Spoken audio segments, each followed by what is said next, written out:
For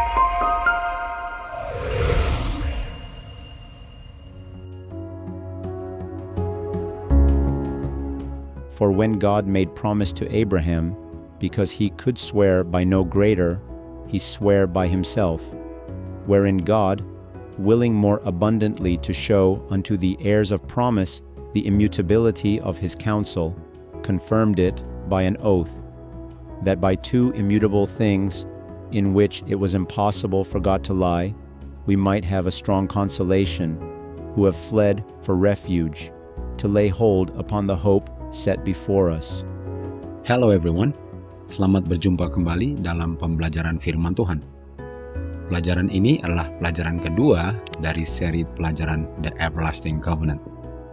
Di bagian pertama, kita lihat perbedaannya antara the Old dengan the New Covenant. The New atau the Second Covenant di-establish berdasarkan better promises atau janji yang lebih baik. Janji yang lebih baik dibandingkan dengan janji yang tidak baik dari the Old atau the First Covenant. Sekarang kita akan membandingkan kedua janji ini, the better and the worse promises. Kita mulai di buku Keluaran 19. Tuhan melalui Musa mengatakan kepada umat Israel, "Kamu sudah melihat bagaimana aku membawa kamu keluar dari perbudakan Mesir dan apa yang aku lakukan kepada orang-orang Mesir. Dan berdasarkan apa yang aku telah lakukan, jikalau kamu menurut perkataan-perkataanku dan memelihara covenantku, maka kamu akan menjadi bangsa yang istimewa bagiku." Di ayat 8 mereka menjawab, "Semua yang Tuhan ucapkan kami akan lakukan." Beberapa minggu kemudian, mereka membuat lembu emas dan mengatakan, "Inilah kami punya gods yang membawa kami keluar dari tanah perbudakan Mesir." Kita bisa lihat di sini bahwa umat Israel mengingkari janji mereka. Baru beberapa minggu yang lalu, mereka katakan semua yang Tuhan katakan kami akan lakukan. Dan mereka berjanji kepada Tuhan setelah Tuhan mengatakan, "Aku yang membawa kamu keluar dari Mesir." Sekarang mereka katakan bahwa lembu emas yang bawa mereka keluar dari Mesir. Seakan-akan Tuhan adalah lembu emas itu. Mereka membuat perjanjian dengan Tuhan untuk menuruti perintah-perintah Tuhan. Peristiwa lembu emas membuktikan bahwa mereka tidak sanggup untuk memenuhi janji mereka. Covenant ini di-establish berdasarkan mereka punya janji, dan janji mereka adalah the worst promise, atau janji yang tidak baik. Persetujuan ini adalah persetujuan the Old Covenant yang di-establish berdasarkan the worst promise, atau janji yang tidak baik.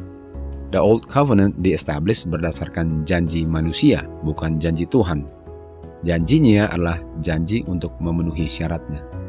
Dan syaratnya ialah untuk menurut hukum Tuhan.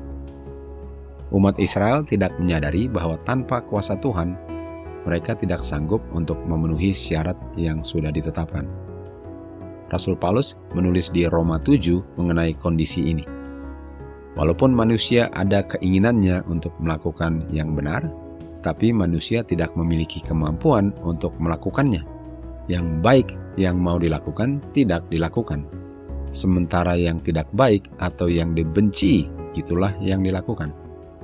Keinginan untuk melakukan yang baik ada, namun bagaimana caranya untuk melakukannya tidak ada. Inilah kondisi manusia berdosa. Itulah sebabnya the Old Covenant adalah the ministration of death, of condemnation, dan of unrighteousness.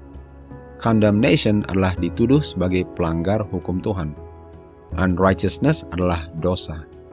Ministration of death artinya orang itu patut mati karena upah dosa adalah kematian kekal. Itu sebabnya tidak seorang pun dapat diselamatkan di bawah the Old Covenant. The Old Covenant hanya bertahan beberapa minggu sebelum mereka mengingkari janji mereka. Tidak seorang pun yang unrighteous akan mewarisi kerajaan surga. Tidak seorang pun dapat diselamatkan berdasarkan janji manusia yang berjanji untuk memelihara hukum Tuhan. Kita bisa mengerti mengapa di buku Ibrani, Rasul Paulus menulis bahwa the Old Covenant adalah covenant yang faulty atau yang tidak baik. Jadi apa kesalahannya atau apa dia punya fault? Kesalahannya adalah janjinya yang tidak baik. karena manusia yang membuat janji untuk memenuhi syaratnya. Mustahil bagi manusia untuk memenuhi syaratnya dengan menggunakan kekuatannya sendiri. Itulah sebabnya mengapa janjinya faulty. Ini adalah the first atau the old covenant. Covenant yang di-establish berdasarkan janji manusia. Mari kita bandingkan dengan the new covenant. Di buku Ibrani dikatakan bahwa Kristus telah memperoleh ministry yang lebih baik. Tentu saja, ministry yang lebih baik bukan ministry of death, tetapi ministry of life. Kristus adalah perantara dari a better covenant, dari covenant yang lebih baik daripada the old covenant. Dan the new covenant ini di-establish berdasarkan janji yang lebih baik, better promises. Di buku Kejadian, Tuhan mengatakan kepada Abraham, "Aku akan membuat perjanjianku, aku akan establish covenantku." Bahasa yang sama yang diucapkan di Sinai pada umat Israel. Aku, bukan kamu. Yang membuat janji untuk memenuhi perjanjiannya adalah Tuhan sendiri. Bagiannya Abraham dan bagiannya umat Israel ialah untuk percaya bahwa yang akan memenuhi janjinya adalah Tuhan. Covenant yang di-establish berdasarkan janjinya Tuhan adalah the everlasting covenant yang adalah the new covenant. Yang dijanjikan adalah tanah perjanjian yang akan didiami oleh semua yang percaya janjinya, bahwa Tuhanlah yang akan memenuhi janjinya. Manusia tidak sanggup untuk memenuhinya. Syarat untuk memenuhi janjinya ialah untuk menurut hukum Tuhan, bukan dengan kemampuan sendiri, tapi dengan kuasa Tuhan yang menyanggupkan manusia untuk menurut. Tuhan yang bekerja untuk memenuhi janjinya sendiri. Manusia perlu untuk percaya dan melakukan apa yang diperintahkan Tuhan sebagai pengungkapan imannya. Waktu Tuhan membuat janji kepada Abraham, Tuhan membuat sumpahnya kepada dirinya sendiri, karena tidak ada yang lebih besar dari dirinya sendiri.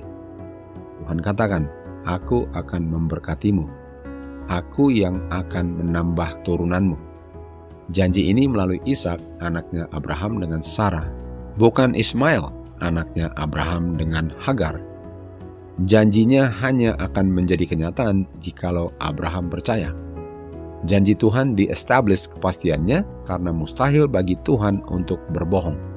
Manusia bisa membuat janji, tetapi manusia tidak bisa menjamin kalau janjinya pasti akan dipenuhi, karena manusia bukan God. Manusia bergantung kepada situasi dan kondisi, sementara Tuhan tidak. Dan karena Tuhan tidak akan berbohong dan tidak bisa berbohong, artinya janjinya pasti. Perkataannya yang menjanjikan adalah janjinya, sementara bagian manusia ialah untuk percaya. The new covenant di-establish berdasarkan janji Tuhan yang pasti, sementara the old covenant di-establish berdasarkan janji manusia yang adalah the worst covenant atau perjanjian yang tidak baik. Yang dijanjikan adalah tanah perjanjian. Tanah ini belum diterima oleh Abraham. Dia mati sebelum menerima janjinya. Tanah perjanjian yang dijanjikan adalah langit dan bumi baru nanti. Jadi kesimpulannya, the old atau the first covenant adalah perjanjian yang di-establish berdasarkan janji manusia.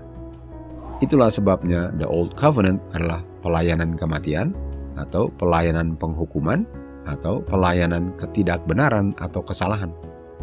Tidak ada satu orang pun yang dapat diselamatkan melalui the old covenant. Sementara the second atau the new covenant adalah perjanjian yang di-establish berdasarkan janji Tuhan yang pasti dan tidak bisa gagal. Karena firman Tuhan pasti, dan kepastiannya hanya dapat di-benefit oleh orang-orang yang percaya janjinya. Yang akan mendiami tanah perjanjian adalah mereka yang melakukan hukum Tuhan, termasuk Abraham. Syarat janjinya dipenuhi ialah untuk menurut hukum Tuhan. Artinya setiap orang yang percaya janjinya, atau the new covenant, adalah orang-orang yang akan mewarisi tanah perjanjian.